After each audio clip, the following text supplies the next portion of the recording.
xamante ni rek joxe na ko ci conférence de presse bi ñu interroger ko nag benn journaliste RFI daf ko laaj ci li nga xamante ni moom moo di situation financière bu pays bi mais dafa mel ni moom le premier ministre fa mu taxawoon la taxaw ba léegi Sadaga muy li nga xamante ni moo jëm ci wàllum restructuration de la dette nekkuñu ci te duñ ko def. waaw merci beaucoup Adjara. Je pense que tey ce que le premier ministre Ousmane Sonko tontu na ko. le micro s'il vous plaît dafa mel ni tàkkul de. voilà merci Adjara. di wax rek ne le premier ministre Ousmane Sonko réponse bi nga xamante ni tey tontu na ko journaliste RFI boobu noonu. mu nekkoon ci rencontre bi nga xamante ni son homologue de la Mauritanie Mokhtar Ould Ghazouani dafa ñëwoon. di def ay visite étatique pour 2 jours mu nekk débat boo xamante ni man d'abord par manque de respect laa ko gisee ci journaliste bi parce que ñun toujours dañuy bëgg di amener waat en arrière parce que ce débat de restructuration bi dette bi man je pense que dépassé nañu ko bu yàgg. Récemment même boo seetloo à l'Assemblée nationale Cheikh Diba ba koy honorable député Anta Babacar doon interpellé ci loolu moom personnellement mu ngi koy ñaan naa ko dimbale leen ñi ngir yàlla ngeen bàyyi débat boobu noonu parce que lu tax ñi dépassé restructuration bi mooy le PM méga meeting bi nga xamante ni wala terra meeting bi nga xamante ni organisé woon na ko le 8 novembre expliqué woon na Sénégal yi lan mooy restructuration bi nga xamante ni tey moom la FMI bëgg ak yeneen organisation yi pour que tey Sénégalais yegg fi mais loolu bañut ko parce que daf ko bañ mais dafa indi ay solution qu'est-ce que le PM a fait le PM dañu indi benn solution bu ñuy wax le PRES muy le plan de redressement économique et social plan de redressement économique et social boobu noonu ba ñu ko indee ba léegi quoi qu'on puisse dire lépp ngi fonctionner au Sénégal ay manœuvres yi nga xamante ni ñu ngi koy def tey boo xoolee récemment ci zone UEMOA yi li nga xamante ni récupéré nañ ko ci ressources gis nañu ko li yeneen partenaires financiers yi gis nañu ko par rapport aussi politique de rationalisation des dépenses de l'État gis nañu ko ndax ba ñu ñëwee bees lu ñu ñàkk a def mooy dafa am des institutions yoo xamante ni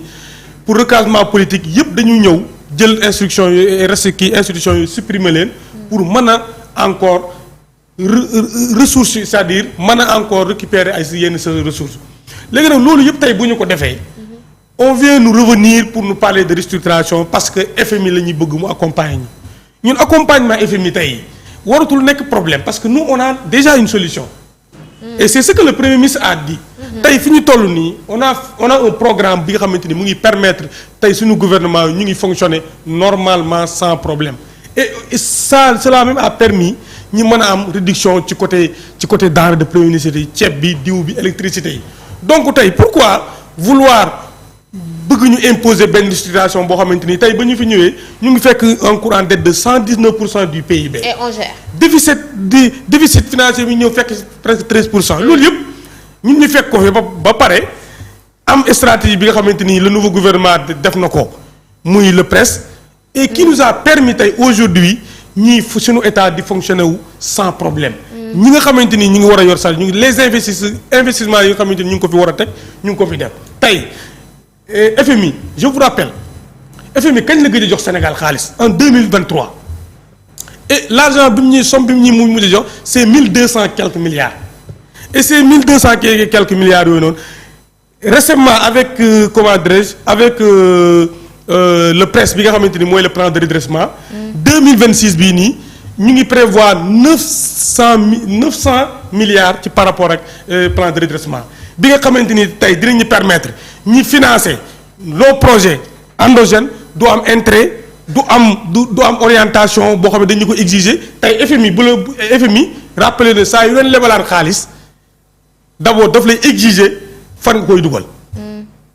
tey boo jëlee LFI 2026 bi on prévoit 37 structures de santé yoo xamante ni tey ñu ngi ko nar a financer te du am benn te du am intérêt du am taux boo xamante ni dañu koy toppee donc tey plan de redressement boobu noonu le nouveau gouvernement jaay ñu dafa nekk loo xamante ni en retour moom moo nekk réponse bi nga xamante ni moom mooy restructuration. donc D'accord. pour revenir nous parler de restructuration laa xam laa xamatul lan mooy sens bi. D'accord. parce que fi ñu toll nii restructuration boo ko déggee. mooy dafa nekk réew moo xam ne dafa nekk dans une situation boo xamante ni fi ñu toll nii vous avez compris dafa nekk ci waxuma la chaotique mais dafa nekk situation xam ne mënatul sax gérer ay detam demander à ce que ñu éponger ko def loolu yaa xayti xëy na seen yéene la woon. d'accord ñi koy wax seen yéene la woon malheureusement wala heureusement pour ñun nous avons des autorités yoo xamante ni tey bu ñu ñëwee fekk fi situation bi ils ont essayé de faire des stratégies yu ñu permettre tey Sénégalais génn ci situation D'accord. bi Léegi, mais vraiment nous parler de structuration Ouais. loolu je pense que ne manque de respect la wala D'accord. yabaate wala wax joo xamante ni amul benn importance la d'accord xalaa fàttali rek ñi nga xamante ni peut-être ñi seetaan te comprendre ñu peut-être lan mooy restructuration de la dette mooy rek ñu daal di renégocier maanaam ñu saytuwaat li nga xamante ni moom moo di boobule dette te ni ñu koy saytoo peut-être mën na nekk ci ñu daal di éponger dette bi wala sax ñu daal di koy allonger li nga xamante ni moom moo di fay ba bu fekkoon dafa tolloon ci benn 10 ans ñu yóbbu ko ba peut-être benn 15 ans waxtaanee ko maanaam renégocier waat ko daal mën na ne loolu mooy restructuration ci bëy restructuration bi aussi mën nañu nekk taux bi ñu daal di koy wàññi loolu yëpp moom la ñuy wax restructurer li nga xamante ni moom moo di dette bi te loolu bokk na ci question bi nga xamante ni moom lañu ko posé balaa may ñëw ci yow seen bu fekkee pare na nañu seetaan la réponse du PM bi ñu ko laajee ci li nga xamante ni moom moo di restructuration dette boobu ñuy wax ci FMI. Qui ont permis d'avoir des accords historiques et l'application desquels accords a permis la régularisation de 28 000 Sénégalais. C'est-à-dire qu'on est passé de 2 000 et quelques Sénégalais à 28 000 Sénégalais régularisés en Mauritanie depuis l'entrée en vigueur de cet accord le 1er juillet 2025. Et je voudrais rappeler aussi que tous les pays ont leur législation en matière de règles ou de conditions d'entrée et d'installation d'établissements dans ce pays, le Sénégal y compris. Aujourd'hui, nous avons beaucoup plus à nous poser la question du nombre d'Africains expulsés d'Europe et du nombre de visas qui sont refusés chaque année. Même aller et revenir est devenu presque impossible, y compris pour les élites. La vraie question, elle est là, madame. Ceci dit, pour la question liée à qui doit se lever comme un seul homme et qui doit comprendre qu'il y a des sacrifices à faire pour rattraper la situation, la dépasser et mettre ce pays sur les rails définitivement. Et avant tout autre partenaire, c'est au peuple sénégalais de le faire. C'est pourquoi nous avons travaillé à des solutions. Nous avons travaillé à élaborer un plan de redressement économique et social, qui est un plan qui va effectivement demander un certain nombre d'efforts et de sacrifices au peuple sénégalais. Nous avons aussi lancé un vaste programme de rattrapage budgétaire, de rationalisation, aussi bien des recettes que des dépenses budgétaires. Et l'arbitrage qui a été fait pour le budget 2026 est assez illustratif des efforts qui ont été consentis sur la dépense publique, le fonctionnement particulièrement, mais également sur des choix rationnels. Et les discussions avec nos partenaires ont tourné autour de ça. Nous avons considéré que, certes, il y a des difficultés, mais tous les travaux que nous avons réalisés nous permettent de voir ou d'entrevoir la possibilité de sortir de cette situation sans avoir besoin d'une restructuration. Nous considérons que, de l'analyse que nous en avons faite, notre dette est viable, puisque nous nous débrouillons pour la rembourser depuis.